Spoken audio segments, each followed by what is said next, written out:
Good evening बच्चों, आज हम लोग क्वेश्चन करेंगे 3.1 एग्जाम्पल, जिसमें कहा गया है कॉपर वायर में जो इलेक्ट्रॉन्स हैं वो मूव कर रहे हैं और उनकी ड्रिफ्ट वेलोसिटी क्या होगी। तो हमको मालूम है कि ये कॉपर वायर है, इसको हम एज्यूम कर लेते हैं और उस कॉपर वायर का area of cross section 10⁻⁻7 metre square दिया है, करंट 1.5 एम्पियर दी गई है और नंबर ऑफ जो एटम्स हैं यूनिट वॉल्यूम में कॉपर के, उनका वजन दे रखा है। अब इसको समझने के लिए समझिए कि मान लीजिए एक यूनिट वॉल्यूम है और यूनिट वॉल्यूम में नंबर ऑफ कॉपर एटम होंगे ही होंगे, जो भी होंगे, जितने भी होंगे, उनका वजन कितना दिया है 9 × 10³ किलोग्राम और मास कितना है 63.5 ग्राम। तो अब देखिए, हमको फार्मूला मालूम है I = NeAVD, जिसमें VD होता है I/NEA।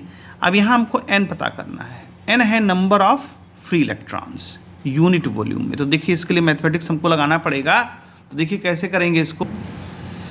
देखिए 63.5 ग्राम जो है वो वेट होता है 1 मोल एटम्स का।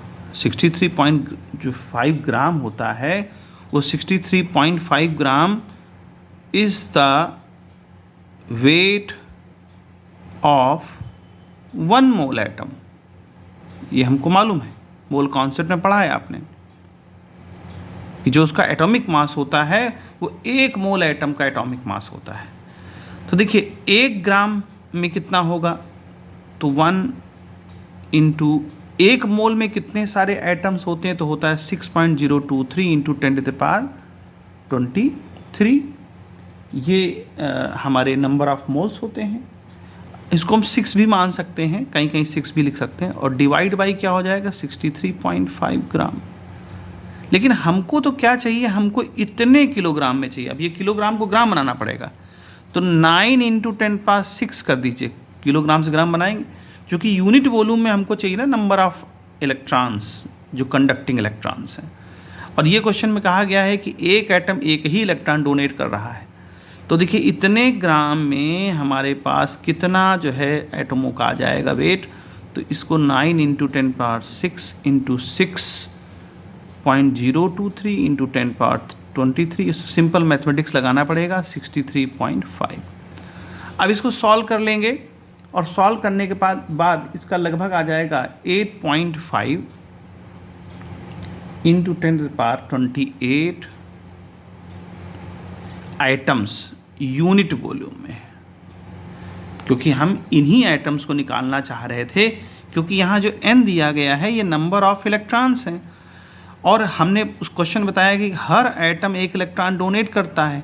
तो हम नंबर ऑफ एटम्स का निकाल लें कि इतने ग्राम वजन में, यानी कि देखिए इतना ग्राम हमको यूनिट वॉल्यूम में मालूम है कि यूनिट वॉल्यूम में जो नंबर ऑफ एटम्स हैं उनका वजन इतना ग्राम है। अब हम जानते हैं कि 63.5 ग्राम में इतने, तो हमको क्या करना पड़ेगा, नंबर ऑफ़ एटम निकालने पड़ेंगे। नंबर ऑफ़ एटम जब निकल आएंगे तो इलेक्ट्रॉन्स भी निकल आएगा, क्योंकि जितने नंबर ऑफ़ एटम होंगे उतने ही इलेक्ट्रॉन्स होंगे। तो हमने क्या किया, 63.5 ग्राम में हम जानते हैं कि 1 मोल एटम्स आता है और 1 मोल एटम इतना होता है एवोगैड्रो नंबर के बराबर।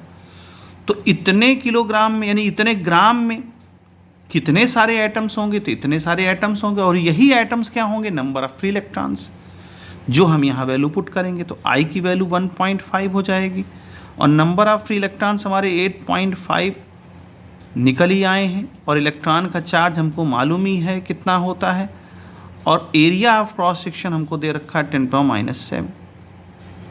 ठीक है, तो जब अब इसको जब सॉल्व कर लेंगे तो ये लगभग आ जाएगा 1.1 × 10⁻³ मीट। अब ये देखिए यहाँ पर क्या हम लोग लिखेंगे, यहाँ मीटर पर सेकंड लिखेंगे।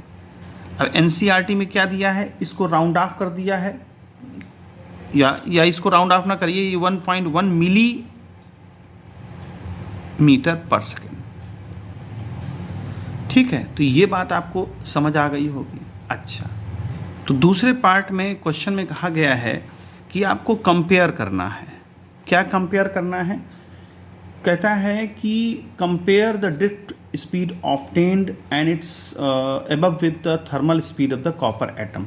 देखिए मान लें कि कॉपर एटम यहाँ पर हैं और थर्मल स्पीड का मतलब हुआ कि एक रूम टेम्परेचर में इसने कहा है। रूम टेम्परेचर का मतलब हम लेंगे 27 डिग्री सेंटीग्रेड और उसको बना लेंगे क्या, केल्विन, तो ये बन जाएगा 300 केल्विन।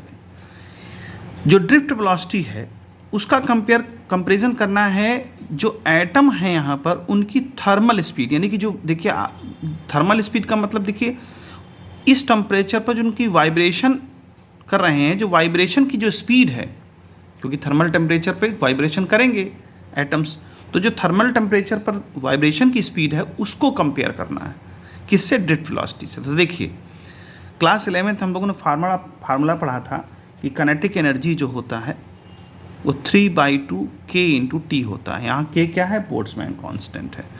अब काइनेटिक एनर्जी क्या होती है, 12 mv², 3/2 kT। यहाँ से v² की वैल्यू फाइंड करेंगे तो आ जाएगा 3 kT/m।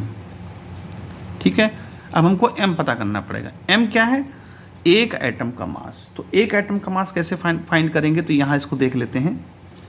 देखिए 6.023 × 10⁻23 नंबर ऑफ एटम का मास होता है 63.5 ग्राम, अभी हम लोगों ने पढ़ा है। तो हमको एक एटम का चाहिए, तो एक एटम क्या हो जाएगा 63.5/6.023 × 10⁻23, एक एटम का मास। क्योंकि इसने एटम बोला है तो एटम का मतलब हुआ एक एटम का मास, यही हमारा m हो जाएगा। इसी चीज़ को हम m कह देंगे, सारी वैल्यूज़ यहाँ पुट करेंगे।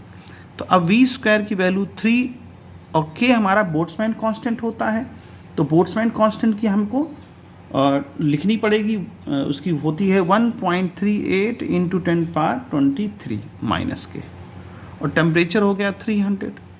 मास कितना है 63.5। अच्छा ये ग्राम है, इसको किलोग्राम बना लेते हैं। इसको किलोग्राम बना लीजिए, तो यहाँ पर हम -3 कर लेते हैं, तो किलोग्राम में इसको रखेंगे। ठीक है, तो बोल्ट्जमैन कांस्टेंट रख दिया, ये रख दिया, और इसको जो है स्क्वायर हटेगा तो ये जो है स्क्वायर रूट बन जाएगा। अब यहाँ पर आप क्या करोगे, स्पीड की वैल्यू फाइंड आउट करोगे, तो ये लगभग हमारी जो है आ जाएगी 3.4 × 10⁻2 मीटर/सेकेंड।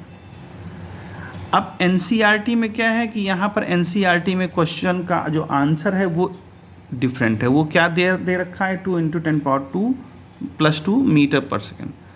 अब ये आंसर और ये आंसर में डिफरेंस है।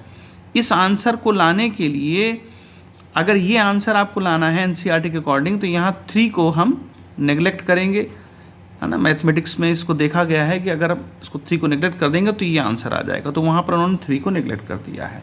इस वजह से ये आंसर हमारा ये आ रहा है NCERT के अकॉर्डिंग। तो ये आपकी आ गई जो है इस टेम्परेचर पर, रूम टेम्परेचर पर थर्मल स्पीड। तो हमें कंपेयर करना है, तो कंपेयर करने के लिए हम क्या लिखेंगे, VD/V। VD हमारे पास कितना था, VD हमारे पास 1.1 × 10⁻³ था। तो अब हम क्या करें कि इसको हम ये पावर्स के ही फॉर्म में रखें, क्योंकि 1.1 और 2 को बहुत ही नज़दीक मान लेते हैं, तो इसको नेगलेक्ट कर देते हैं, तो सिर्फ पावर का ही हम रखें कंपैरिजन। तो यहाँ पर 2 है, देखिए इसमें जो है इस टेम्परेचर पर 10⁻2 है। तो जब इसको हम सॉल्व करेंगे तो VD = आ जाएगा, ये नीचे आ जाएगा, V/10⁻5 हो जाएगा। अब V/ इसका मतलब कितने जीरो हो गए, 3, 4, 5, आई दहाई सैकड़ा हज़ार 10,000 लाख, यानी 1 लाख।